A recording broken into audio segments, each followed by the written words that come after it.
Bonjour et bienvenue sur le blog Testeur Outdoor. Aujourd'hui, je reçois Guillaume Boxis du team Espoir Salomon. Bonjour Guillaume. Salut Jean-Marc.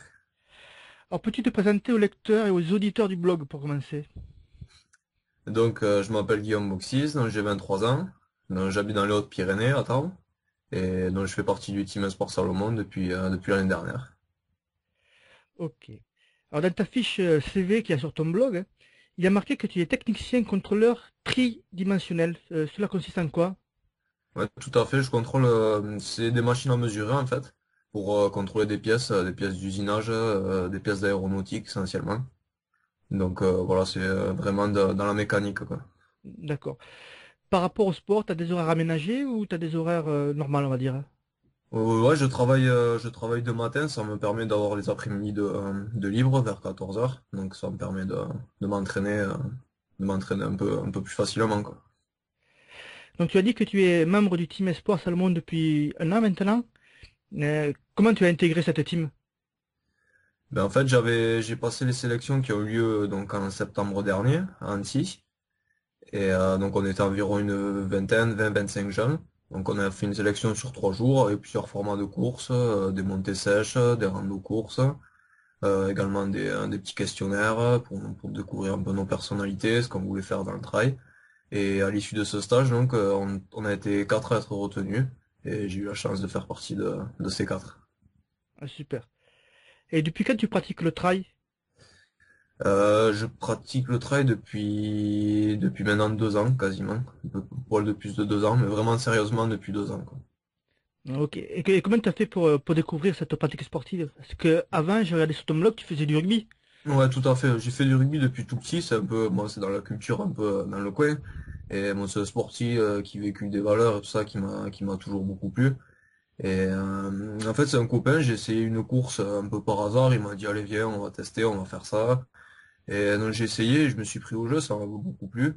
Donc, je suis retourné sur une ou deux. Et après, j'ai vu que voilà, j'avais quand même des possibilités. Puis le rugby commençait un peu j'en faisais depuis tout petit, donc j'avais envie un peu de changer.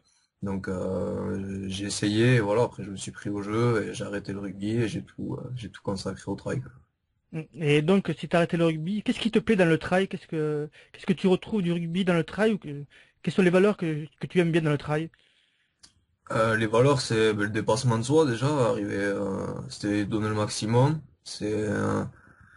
Après on retrouve des valeurs d'amitié, il y a un état d'esprit qui me plaît beaucoup, quoi. Si on veut, personne ne se prend la tête, les meilleurs côtoient les moins bons, il n'y a pas de champion, il n'y a pas de sous, enfin du moins encore. Voilà, ça véhicule des valeurs qui me plaisent beaucoup. Et puis au-delà de ça, c'est dans la montagne, et c'est un cadre que j'ai toujours apprécié.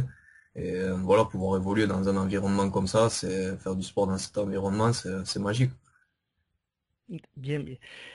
D'ailleurs, tu parlais, je n'avais pas prévu cette question, mais bon, tu en as parlé un petit peu. Tu as parlé des primes qui arrivent dans le trail. Tu en penses quoi, toi? Pour un bon qui est un bon comme toi, enfin, un futur bon, ça peut être intéressant, non, quand même?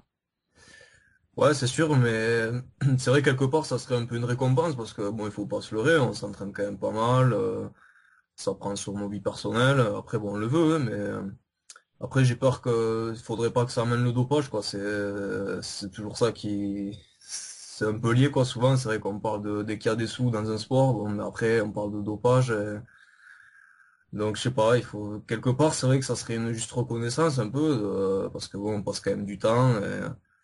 C'est difficile, faudrait voir un peu comment ça réagit, mais bon, de toute façon, j'ai peur que qu'on y vienne dans quelques années, parce que plus on voit le nombre de try qu'il y a, plus le niveau quand même s'élève, je pense qu'un jour ou l'autre, on va bien être obligé d'y aller. Déjà à l'étranger, en Italie, en Espagne, ils le font déjà, donc je pense qu'en France, un jour ou l'autre, on va y avoir droit, c'est sûr, quoi. Après, il faudra voir comment ça se passe. Hmm. Quelles sont les obligations et devoirs d'un coureur du Team Espoir Salomon? Parce que j'imagine que vous avez signé un contrat au départ, donc du coup, il doit bien y avoir obligations et devoirs, on va dire. Ouais, mais disons que le but du jeu, c'est un peu, enfin, du moins cette année, on a essayé de courir sur le challenge Salomon Endurance Mag.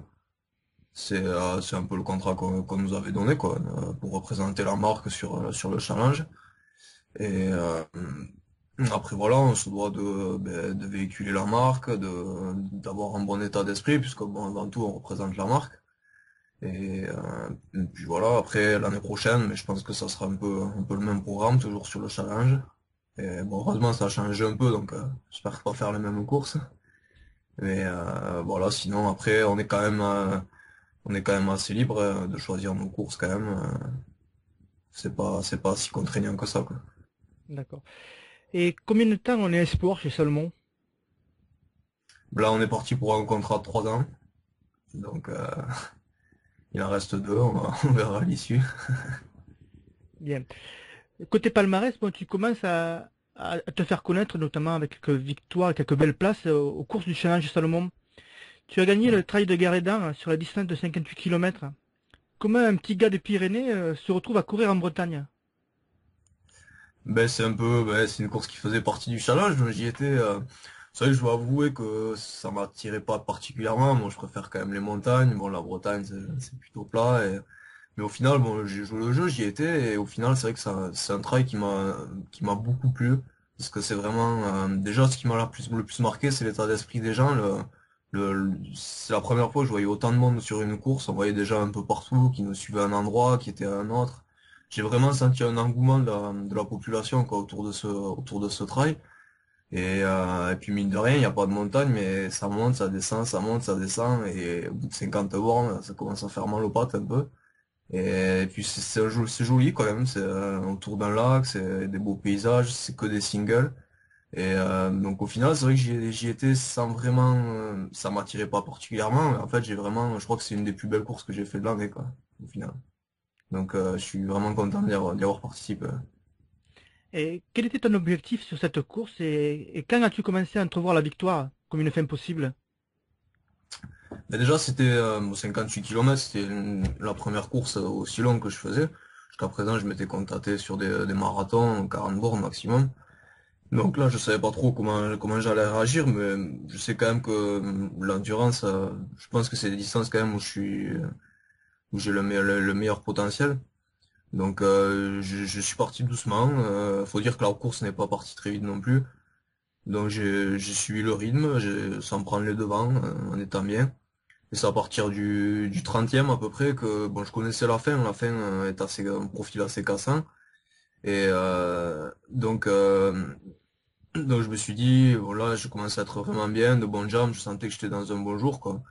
Et donc après, voilà, j'ai dépassé Jaffré je crois que c'était à l'avant-dernier ravitaillement, et après j'ai géré ma course jusqu'au bout. Ça a été quand même assez difficile le dernier, mais bon, j'avais une avance assez conséquente, ce qui fait que j'ai pu gérer sur la fin de course. Donc c'est bien. Christophe Maladré, qui fait partie du team Salomon, est aussi ton entraîneur, je crois. Que t'apporte-t-il? En fait, avec Christophe, quand j'ai intégré Team Sport, j'avais déjà un entraîneur, en fait, c'est Marc Jean qui habite à côté de chez moi, c'est également mon kiné ostéo. Et c'est lui qui me faisait les programmes, donc en fait on se met un peu en relation, Marc et Christophe se mettent en relation pour me faire les programmes ensemble, parce que ça m'embêtait de dire à Marc, bon désolé maintenant je vais voir ailleurs.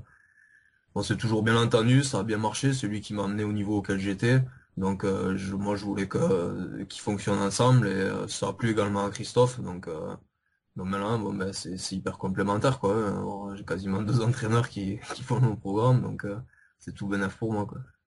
Oui, tout à fait, oui. Et quelle est la semaine type d'entraînement pour toi? La semaine type, moi, je fais beaucoup de vélo déjà, bon l'été, et après du ski alpinisme l'hiver. Et tout ce qui est volume, je le fais plutôt en vélo. J'essaie d'enchaîner aussi des sorties vélo en faisant des petites courses à pied derrière pour courir avec la fatigue. Et après tout ce qui est qualitatif, je le fais à pied, quoi, tout ce qui est VMA, seuil, essayer de le faire à pied pour tout ce qui est qualitatif, quoi. Quel est ton entraînement favori et celui que tu aimes le moins? Ce que je préfère, c'est les rando courses, quoi, sorties longues en montagne, se faire plaisir. Après, quand les jambes sont bonnes, tous les entraînements ils sont bons, c'est facile. Après, quand les jambes sont un peu dans le dur, c'est sûr que c'est plus difficile. Mais après, j'aime bien les sorties en groupe, en vélo aussi. les copains, ça change un peu de courir tout seul, voilà, discuter, c'est toujours sympa. Bon, étant dans le team Salomon, tu utilises donc leur équipement. Peux-tu nous dire ce que tu préfères comme matériel, notamment dans les chaussures de trail et dans les sacs à dos? Ce que je préfère, c'est vrai que dans les chaussures, je pense qu'ils sont en train un peu de changer de type de chaussures. On voit de plus en plus de chaussures minimalistes. C'est vrai comme les Sens, c'est des chaussures hyper légères. C'est vraiment de super chaussures, mais je pense qu'il faut vraiment les réserver à tout ce qui est course parce que faut quand même se protéger. C'est quand même des chaussures qui ont très peu d'amorti et c'est sûr qu'ils sont hyper légères. Donc quand on les met dans les courses, bon, on a l'impression de voler. Faut les garder pour les courses, quoi. Mais c'est vraiment de très bonnes chaussures, hein. Après les sacs, les deux modèles sont très bien. On les sent pas, quoi. Une fois qu'on les a dessus, c'est vrai qu'on fait qu'un avec. C'est vraiment de super produits que je courais déjà avant d'être dans le team Salomon. C'est vrai que j'aimais beaucoup les produits Salomon. Donc voilà, c'est tout bénef d'être sponsorisé par eux, quoi. D'ailleurs, on parlait du minimalisme. En plus, ça tombe bien parce que c'était la question qui suit, donc tu as anticipé. Qu'est-ce que tu en penses de ce phénomène qui grandit, qui grandit? Tu penses que c'est vraiment approprié pour le trail? C'est vrai que ça fait un peu peur quand même parce que bon comme je dis ça va pour des coureurs de 60 kilos. Déjà si on fait 80, courir avec des chaussures comme ça, il faut pas s'abîmer quand même, il faut se protéger. Je pense que n'importe qui peut pas courir avec un équipement minimaliste comme ça. Et c'est vrai que des fois ça fait un peu peur quand on voit des vidéos de Kylian Jornet qui gravit le Mont Blanc avec un petit sac à dos en descendant en chaussures de trail. Disons qu'il faudrait pas faut vraiment prendre conscience de l'exploit que c'est et c'est pas à la portée de tout le monde, quoi. Et malheureusement quand on voit sur les vidéos on a l'impression que c'est facile, mais faudrait pas tomber dedans et qu'il y ait quelques accidents, ça serait fâcheux, quoi. Mm, tout à fait. D'ailleurs, tu parlais des sacs à dos, mais sur le blog Salomon, lors du dernier trail de Guerre-les-Dames, j'ai vu une photo où tu étais plutôt léger en matériel, hein. Tu avais un porte-bidon, hein. Ouais, j'avais un porte-bidon, ouais. Et Il y avait pas mal de ravitaillement, donc c'est vrai qu'on pouvait recharger assez facilement. Et en plus, mes parents me suivaient sur les ravitaillements et tout ça, donc c'est pour ça que j'ai préféré partir avec un bidon, ouais. alors, est-ce que quand on appartient au team Espoir Salomon, on participe à l'évaluation des produits et au test des nouveaux produits? Mais pas encore, non. Enfin, du moins cette année, on n'a pas été sollicité. Enfin, on m'a demandé un peu mon avis, surtout sur les chaussures, sur les Sens. J'ai essayé les Mantra aussi. C'est une paire qui devrait sortir l'année prochaine. Et je les ai essayés sur le GRP un peu. Donc on nous demande un peu notre avis, mais pour l'instant on participe pas encore à l'élaboration de produits. D'accord. Alors, côté produits énergétiques, tu utilises Go2 Nutrition. Depuis combien de temps tu les utilises et pourquoi eux? Je suis avec Goto, en fait, ils nous ont proposé un partenariat à l'issue de la sélection qu'on a fait pour entrer dans le Team Sport. Et donc ils nous ont proposé le partenariat. Et c'est vrai que je les ai testés justement à l'occasion de ce week-end pour la sélection. Et ça m'a plu, c'est des produits, il y a une gamme bio, c'est des produits qui me vont bien, que j'ai essayé, c'est vrai que ça me plaît, quoi. C'est sain, c'est des bons produits. Voilà. Donc, T'es plutôt gel énergétique ou les barres, hein? je pense qu'il faut alterner un peu. Gel énergétique, ça passe bien, mais ouais, faut pas en abuser, quoi. C'est vrai qu'au niveau estomac, bon, il y a des gens qui supportent mieux que d'autres. Moi, je les supporte plutôt bien. Ce que j'essaye de faire, c'est souvent de partir avec la boisson énergétique et de passer au gel quand on passe à de l'eau pure, par exemple. Ça passe mieux, quoi. Parce que c'est vrai que de cumuler la boisson énergétique et les gels, souvent, ça fait un peu lourd sur l'estomac. Donc, ce qui est pas mal, c'est de commencer à partir avec la boisson énergétique. Puis après, on peut couper avec un peu d'eau et continuer avec des gels. Et après, renouveler, repartir sur la boisson énergétique. Voilà, ça permet de pas trop surcharger au niveau gastrique. Ça marche bien, moi je fonctionne comme ça souvent. Pour l'instant, ça m'a bien réussi jusqu'à présent. D'accord. Et quand tu fais par exemple sur un trail comme celui de Garlettan, 58 km, tu utilises combien de gel ou de barres sur un trail comme ça? Sur un trail comme ça, je dirais qu'il faudrait utiliser un gel par heure à peu près. Un gel par heure et après tout ce qui est solide, barre salée, c'est bien de couper au moins régulièrement. Moitié course, alors là c'est bien de passer un peu avec du salé, ça change. Et après à l'envie quoi, beaucoup de fois, je dirais ouais entre un gel par heure environ et niveau barre toutes les heures aussi, quasiment une barre et un gel par heure quoi, je dirais. D'accord. Après, faut essayer de bien alterner le salé, de pas attendre d'être écœuré du sucré pour attaquer le salé. On peut attaquer le salé directement. Comme ça, au moins, on est sûr de pas se dégoûter du sucré, quoi. C'est bien de couper dès le début, quoi, je trouve. Et qu'est-ce que tu utilises comme produit salé? Est-ce que tu es genre à manger des cacahuètes ou des chips ou justement une barre salée d'une marque comme Godot d'ailleurs, je crois qu'ils en font. Ouais, Goûtou, tout à fait, ouais, ils font des sauces bars qui s'appellent. Donc, c'est des barres salées. Moi, c'est ce que j'utilise. Je suis pas en cacahuètes et chips, non, c'est pas trop mon régime habituel déjà. Donc, sur une course, je vais pas utiliser ça. Tu devrais essayer les cacahuètes. Moi j'ai essayé cacahuètes, c'est pas mal, hein. Ouais, Mais, c'est la prochaine alors. mais tu leur dis pas parce que si tu leur dis, je vais me faire engueuler après. Alors on continue. Quel est le format et le type de course que tu affectionnes? Mais jusqu'à présent, je pense que les distances où je peux être le meilleur, ça sera entre 60 et 80 kilomètres, je pense. Les marathons me conviennent bien aussi. Minimum, je dirais que minimum, c'est sur les marathons, je me sens bien, quoi. Les distances inférieures, où il faut taper un peu plus dedans, je pense qu'entre 40 et 80 bornes, c'est vraiment le genre de distance qui me plaît le plus. Après l'ultra trail, au-delà de 80, on a le temps d'y venir encore. Ça attire, c'est sûr, mais je pense qu'on est jeune, on a le temps encore, une carrière devant nous, faut rester sur des distances raisonnables. Et d'ailleurs, quels sont tes objectifs on va dire à moyen terme Pour l'année prochaine? pour l'année prochaine, notamment, ouais. Ouais, déjà il y a quelques trails que j'ai pas participé. Par exemple, je pense par exemple au Templier. Je pense qu'en 2013, on ira faire un tour un peu pour voir un peu ça. Et après, je reste sur l'échec du GRP. Cette année, ça me resté un peu à travers la gorge. Donc l'année prochaine, en plus, ça fera partie du challenge. Donc c'est une course, j'espère, cette fois-ci bien figurée. Un peu mieux que cette année, quoi. Et quelle est la course que tu rêverais de faire ou les courses, s'il y en a plusieurs, que tu aimerais faire un jour, que tu vois ça très loin ou un rêve, quoi.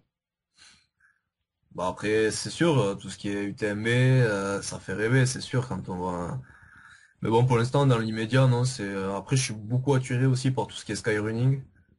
Voilà, quand j'ai vu par exemple tout ce qui est marathon de skyrunning, c'est vrai que bien technique, quand on voit quelques courses, quelques vidéos, c'est des courses qui m'attirent pas mal. Du gros dénivelé, bien technique, ça me branchait bien. Skyrunning, trail, tu marches un petit peu sur les traces de Kylian Jornet. Ouais, si on veut, ouais. Non, mais c'est vrai qu'avant tout, moi, c'est la montagne quand même que j'aime, quoi. Donc, je suis attiré par ça, quoi, forcément. Quand c'est technique, quand c'est un gros dénivelé, c'est là où je m'exprime le mieux, je pense. C'est là où je me sens le mieux, quoi. Je pense que c'est mon univers, un peu. Donc on te verra jamais sur un marathon des sables, par exemple. Je pense pas, non. Faut jamais dire jamais, mais bon, là, ça m'attire pas plus que ça, non. Donc tu as dit que tu étais actuellement blessé. Tu peux nous en dire plus sur l'origine de ta blessure et sur son évolution? Ouais, bah en fait, j'étais blessé, comme je disais, sur le GRP, là, j'ai abandonné au GRP cet été, sur une douleur au genou. Et suite à ça, j'ai été blessé depuis cette période quasiment pendant 2 mois, quasiment 2 mois et demi. Ils ont mis un peu de temps à trouver et en fait j'avais une tendinite du fascia lata qui s'appelle. Et donc ça a été du repos pendant 2 mois et demi, pas mal de kiné. Et j'ai essayé la mésothérapie aussi qui a bien marché là sur ces dernières semaines. Et là ça fait maintenant 3 semaines quasiment que j'ai repris en douceur tranquillement. Et là j'ai quasiment plus aucune douleur donc voilà, c'est bon signe. Maintenant, faut se remettre dans le bain et retrouver la forme pour cet hiver. Ça devrait le faire. quand on participe comme toi à beaucoup de courses, que les entraînements sont physiques, tout ça, côté récupération, tu privilégies quoi? Côté récupération, mais j'utilise pas mal d'électrostimulation. Donc c'est un bon produit, ça part pas de temps. Le soir, devant la télé, on te le met, ça me permet de bien récupérer. Après, je fais pas mal de kiné aussi, d'ostéo. Après c'est une hygiène de vie aussi, c'est tout ce qui est alimentation, bien boire, tout ce qui est hydratation. Après, quelques sorties de récupération, quelques boissons de récupération aussi pendant les longues sorties. Un peu de protéines quand on casse pas mal de fibres sur des sorties longues. Et voilà, c'est vrai que faut faut faire attention à la récupération, c'est aussi important que l'entraînement, quoi. Ça sert à rien de s'entraîner comme un mulet si derrière le corps récupère pas, on progressera pas, quoi. Donc la récupération est tout aussi importante, quoi. Hmm. Quel est le coureur que tu admires le plus et pourquoi? Ouais, Voilà. je vais revenir à Kylian, moi, c'est vrai que ça va vous paraître peut-être un peu, il y a tout le monde qui l'adule un peu, mais c'est vrai quand on voit ce qu'il fait, ça reste quand même exceptionnel quand on voit comment il enchaîne les courses. Il y a personne qui le rivalise à pied. En ski, il est un peu plus titillé, mais bon, à pied, il est intouchable, quoi. C'est vrai quand on voit sur tous les formats de course, il est capable de gagner aussi bien sur un kilomètre vertical que sur un ultra trail. C'est impressionnant. On peut que s'incliner. Je pense que c'est un grand monsieur de ce sport, quoi. Ça, c'est sûr. C'est clair et net. Il y a pas à nier. Quand vous faites les stages Salomon ensemble, enfin que vous êtes regroupés, est-ce qu'il est là? Est-ce qu'il apporte son expérience? Non, pour l'instant, on n'a pas eu de chance de le voir. J'ai couru avec lui sur le marathon du Mont Blanc. Et après, tout ce qui est stage, non, on l'a fait entre nous. Il y avait Christophe Mallardet, également mon entraîneur. Et après, non, on n'était que nous, que les quatre du Team Esport. Peut-être l'année prochaine, j'espère. On verra. En fait, le team Esport est quand même à part enfin, on va dire un petit peu à part du team Salomon normal, quoi. Oui, oui, c'est quand même, c'est deux teams différents, oui. C'est vrai que jusqu'à présent, c'est pas trop côtoyé, non. C'est assez dissocié. Là, le team Salomon est en Chine, enfin une partie du team Salomon est en Chine. T'aurais aimé y être? Ah ouais, bah, si elle m'avait invité, ouais, j'aurais été, oui, c'est sûr. Non, mais c'est vrai que on est séparés, mais bon, après, on véhicule quand même la même marque, donc voilà, on s'envoie pas mal de mails. Si on a besoin de conseils ou quoi, ils nous répondent avec plaisir. Voilà, il faut prendre conseil, ils ont de l'expérience, faut prendre exemple sur eux, ne pas hésiter à demander conseil. C'est comme ça qu'on progresse aussi. Si t'avais pas été pris au team Espoir, est-ce que tu te serais tourné vers une autre marque pour intégrer leur team? C'est difficile à dire maintenant que j'y suis dedans, mais disons que c'est vrai que Salomon, c'était ma marque vraiment à laquelle j'ai essayé pas mal de produits. Et pour moi, c'était la marque numéro un, niveau produit, tout ça, c'était quand même la référence. Donc, c'est avant tout, mon rêve, c'était de rentrer chez Salomon. Bon, ça a réussi, tant mieux pour moi, mais après, est-ce que j'aurais essayé d'aller ailleurs? Oui, si ça n'avait pas marché, je pense que oui. Bon, c'est, pour l'instant, ça marche avec Salomon, tant mieux pour moi, c'est ce que je préférais, donc voilà, on en profite. Alors, quand on va sur ton blog, on peut voir que le design est sympathique, tout ça, avec une belle photo, un petit peu à la Kylian Jornet, on va dire, saut de rocher. C'est toi-même qui fais le blog? Ouais, c'est moi qui fais le blog, ouais. Là, cette photo, elle a été prise pendant le stage à Barcelonnette. Donc on a notre attaché de presse à Salomon, qui est Robert Gouin, qui nous a fait de très belles photos, dont celle qui est sur mon blog. Et donc c'est celle que j'ai mis en page d'accueil. Sinon, oui, c'est moi qui me fait mon site internet. Moi, c'est vrai que maintenant, il suffit de s'y connaître un minimum pour avoir un blog. C'est pas très compliqué. Maintenant, il faut l'entretenir. Faut mettre des articles régulièrement. Après, c'est convivial, donc c'est assez sympa à faire quand même. Est-ce que tous les membres du team ont leur blog aussi ou t'es Pas l'un des tous, rares à non. l'avoir? Non, non, il y a Thibaut en a un aussi. également Cyril. Et bon, je crois que Fabien en a pas par contre. J'ai encore une question pour toi, Guillaume. Ouais. En étant sur ton blog, en regardant les partenaires, on voit qu'il y a aussi Sunto. Donc j'imagine que tu dois avoir une belle petite montre GPS. GPS pas encore, ça sera pour l'année prochaine. Pour l'instant, on a le modèle T6D. On l'a eu cette année, l'Ambit, on l'aura pour la saison prochaine. Je l'ai utilisé juste sur le marathon du Mont Blanc, c'est Jean-Michel Fort-Vincent qui me l'a prêté pour l'essayer un peu. Et il me tarde l'année prochaine de la tester, parce que ça a l'air d'être un sacré produit. Ouais. Et sinon, donc tu utilises uniquement Monsanto, tu n'utilises pas de GPS quand tu fais tes randos de la montagne?